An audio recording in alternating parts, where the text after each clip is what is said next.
Welcome back to the Bible class for Fayetteville Church of Christ, second and third graders. Glad to see you back again. This is for the lesson for this coming Sunday.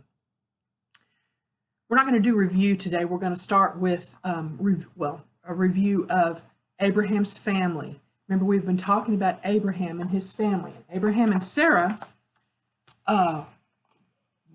were a couple, and God, remember, gave them a child when they were old, and his name was what?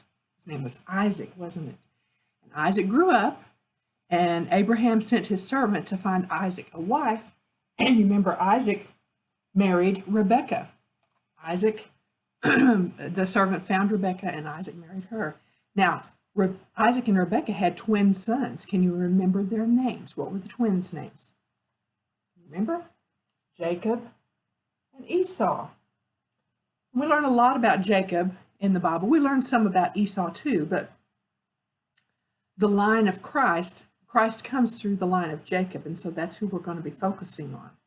Okay, so last week we talked about Jacob getting married. Do you remember who he married? Actually married two people, didn't he? He first married Leah, and then he married Rachel. Remember, Laban tricked him by giving him the older, uglier daughter first, which was Leah. And Jacob had promised Laban was Rachel and Leah's father, that he would work 7 years for Rachel. When he got Leah instead, he had to work another 7 years for Rachel, and then he worked six more years after that. A total of 20 years he worked for his father-in-law Laban. So Rachel then gave Jacob her handmaid Bilhah as a wife. We're going to learn about that today. And Leah gave him Zilpah, her handmaid, as a wife. So Jacob ended up with 4 wives. I want you to think about it. What would your family be like if you had 5 parents? Well, in Jacob's family, all the kids that we're going to talk about today had a father and a mother. And then they had 3 stepmothers too. What do you think that must have been like? Chaos, fighting, bickering? Remember, since the beginning of time, the first home was Adam and Eve and their children. God had a very special design for a happy home. And that was, you remember this, one man, one woman for life. God knows what we need and what's going to make us happy. But because people make bad choices, we don't always have happy homes that God knows that we need. Jacob made some bad choices, didn't he? And he also suffered because of those bad choices, we'll see, and choices of other people, Laban's trickery. Jacob could not be the kind of husband and father that God wanted him to be because he had 4 different wives and they were split. So his home was not as happy as God wanted it to be. Well, today we're going to talk about Jacob's family and how hard things can be for us, for him, and then for us if we fail to set up our homes in the way God intended. So let's now talk about Jacob's family. Okay, remember how many wives I said Jacob had? Do you remember? He had 4 total. He had Leah. Remember, she was the older, uglier daughter that Laban tricked him. He had Rachel. Remember, Rachel was the one that he loved. He had Bilhah, who was Rachel's handmaid that Rachel gave Jacob as a wife. And then there was Zilpah. Okay? Those were his 4 wives. Now, from these 4 wives, Jacob has 12 sons. So we're going to talk about the 12 sons of Jacob. Okay? Jacob has 12 sons, but they have 4 different mothers. So our lesson is in Genesis 35 if you want to look at it. We're not going to be reading that scripture today. The first son of Jacob was born to Leah, and his name was Reuben. And Reuben just means son. And since she bore Jacob a son, she hoped that he would love her. Remember, Jacob did not love Leah. He loved Rachel. Leah desperately wants for Jacob to love her. After Reuben was born Simeon. And Simeon the name means heard. And it says, because Leah knew that God had heard that she was unloved and that he blessed her with another son. The next son was born, this over here, to Leah was Levi. Okay, Levi, do you recognize that name? Levi was the tribe that eventually becomes priests. And we will learn about that here in a minute, what that had to do with the families. But Levi was the fourth son. And then the next son was Judah. Put him down here. Judah was important because Jesus was from the tribe of Judah. So we see that she had the son that Jesus would come from, Leah. Okay. Then she had a son named Issachar. Issachar, that's a funny name, isn't it? And that just means reward or wages, because she felt God was blessing her for giving her maid, Zilpah, to him. And then her last son was Zebulun. That means dwelling, which means Jacob would surely dwell with her now, she thought. Okay. We also know that Leah had one daughter, and her name was Dinah. Okay. So now let's talk about the sons of Rachel. Okay. Leah had those sons. Rachel, for a while, she couldn't have children, and she was sad, but she did finally have her first son, and his name was Joseph. We learn a lot about Joseph in the Bible, don't we? We know that Joseph was the favorite son of Jacob because he was the firstborn of his beloved wife. And Rachel also had Benjamin. Benjamin was the youngest of all of Jacob's 12 sons. A very sad thing about Benjamin, when he was born, Rachel died having him. She died in childbirth. Okay, so Bilhah, who was Rachel's handmaid, at first when Rachel couldn't have children, she thought, well, I'll give my handmaid to Jacob and maybe she can have children for me. So Bilhah has Dan, and Dan just means the judge. And it says, God judged her case and decided to award Rachel a son through her handmaid Bilhah. That's his mother. And then Bilhah had another son, and his name was Naphtali. It means wrestled for. It's because she wrestled with her sister over having sons. Remember, she and Leah had a lot of problems. Leah was jealous because Jacob loved Rachel, and Rachel was jealous because she couldn't have children at first. Leah had the children. So now Leah gives her handmaid Zilpah to Jacob as a wife, and she has two sons. The first son is Gad, which means troop or good fortune, because she had been blessed with so many sons. Leah was excited about that, and she named him, Zilpah had him, but Leah named him. And then Asher. Okay? Asher just means happy, because she was happy that the other ladies, or all the women, would call her blessed. Okay, so we now know these are the 12 sons of Jacob. Now, this title up here says the 12 sons of Jacob, but we know that that name changed. Remember, one night Jacob wrestled with a man. Do you remember that lesson? And when it was close to morning, the man told him, your name will no longer be called Jacob, but your name is going to be called Israel. So Jacob had his name changed. So now it's going to be the 12 sons of Israel. Okay, his name changes. God had promised the land of Canaan to this big family. Okay, and after spending 400 years in Egypt, they went up and conquered the land, dividing that land into the 12 tribes. Moses and Joshua divided that land into the 12 tribes, and we're going to learn about the names, and doing exactly what God had wanted. They were the ones that made the final decision on who received that land. Okay, now, Levi was the tribe of priests, you remember? And he was the one that took care of all the religious duties. He would take care of the tabernacle and everything inside it. And all the people in the tribes of Levi lived among all the people. They didn't live in just one little land one little area of a tribe. They lived all over the land, and so they did not have a portion of the land. So we're going to take him off the board to find out about the tribes. Okay.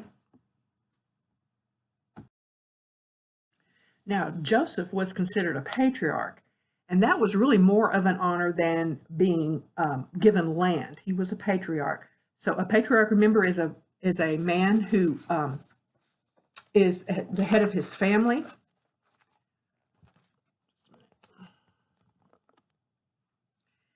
And he's the head of a family, a clan, or a tribe. So he did not get a portion of the land in his name. So we're going to take his name off of the board. So we've got two empty places, where Levi was and where Joseph was. Well, that only leaves 10 people or 10 tribes. So what happens here? Since each person or each son was given a section of the land, they had their whole groups of family living with them. They had huge families back then. And as a group, they were each called a tribe. So instead of calling it the 12 sons of Israel, what are we going to call it? Well, we've got 12 tribes or clans or families of Israel, don't we?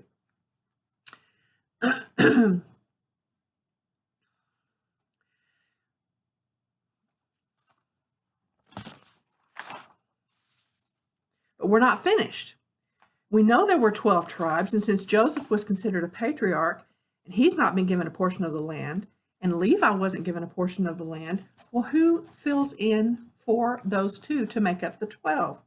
Well, it was Joseph's son. When Jacob blessed the sons before he died, he gave the blessing of Joseph to his children, to Joseph's children, Ephraim and Manasseh.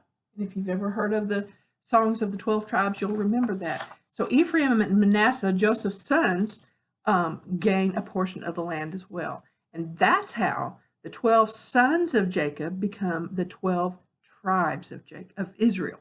Okay.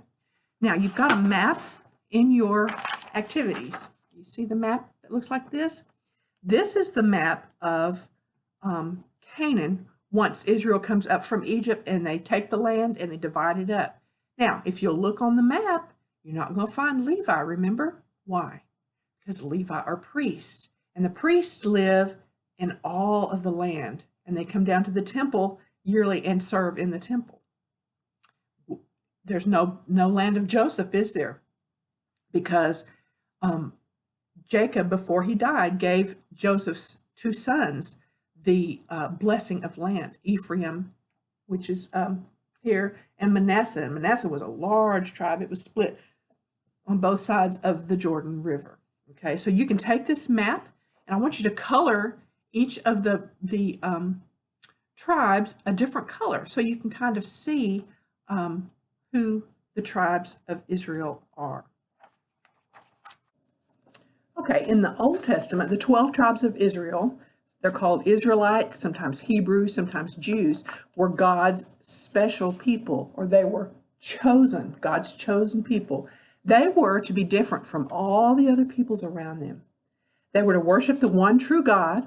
They were to worship differently. They were to live differently and to treat one another differently from all the people around them.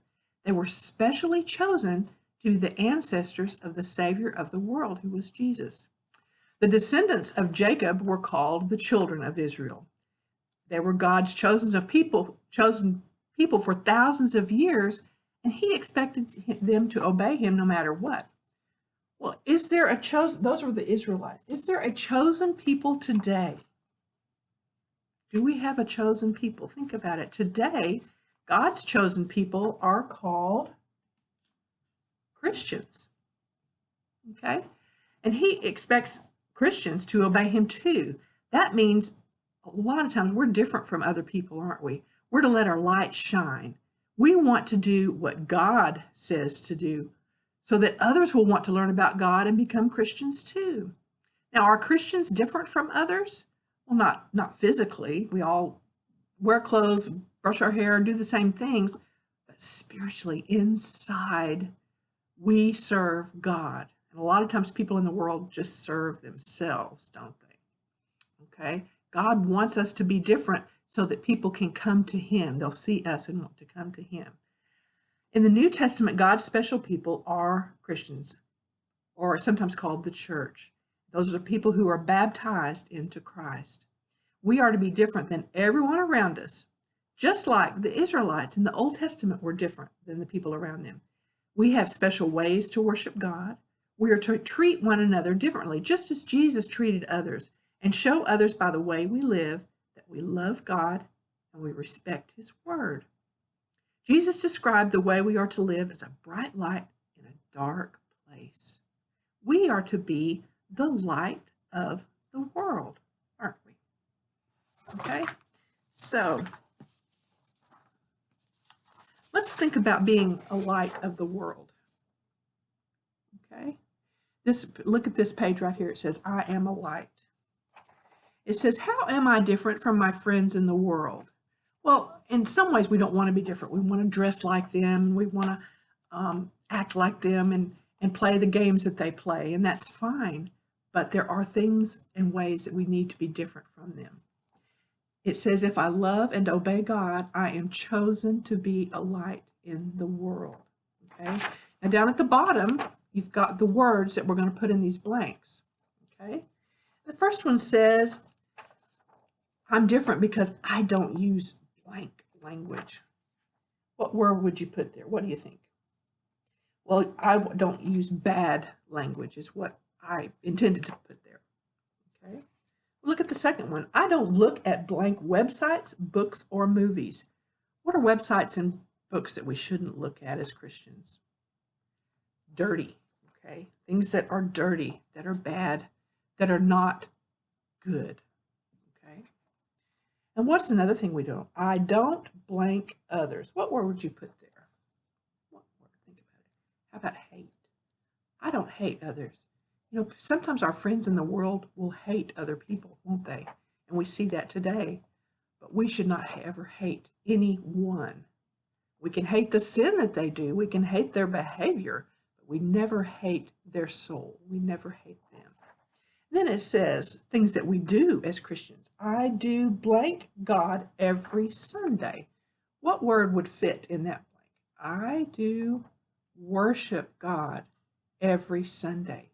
You've probably got friends that never go to church. You probably have friends that go, you know, maybe at Christmas or Easter. But what do? You go every Sunday to worship God, don't you? Okay. The next one, I do blank others. What do? We don't hate others, but we do what? We love others. And we treat them as we want to be treated. And lastly, I do blank God and my parents. What word are we going to put in there?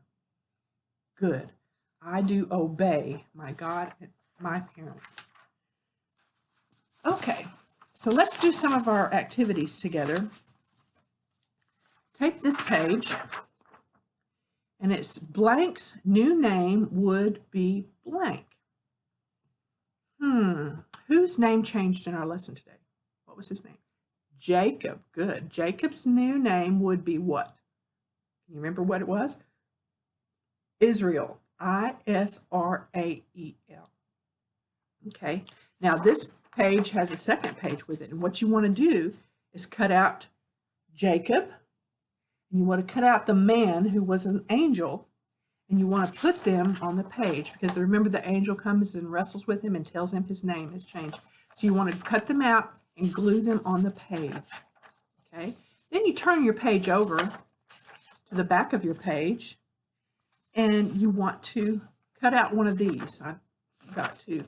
And let's see if we can remember what they are. And we're going to just cut it out like this, and we're going to put it on the back of our page, this page here. Okay. How many sons did Jacob have? What number are you going to put in that box? How many sons? Good. He had 12 sons and one daughter. Remember that. And so Jacob's sons were called the 12 what? Sons of Jacob and the 12 what? Tribes of Israel. Okay. So he had 12 sons. They became 12 tribes. Okay, so that's what you want to put in the blank there. Okay, and this is the crossword puzzle. I don't think we'll do it together. I think you could do it on your own. Get your mother to help you. Use the clues because they're going to help you figure out what goes where. Okay, and here's the names of all of Jacob's 12 sons. And then I've given you coloring pages more than usual. This is a page of a picture of all of the 12 sons of Jacob and the page to color for him. Now, you got something called a review cube.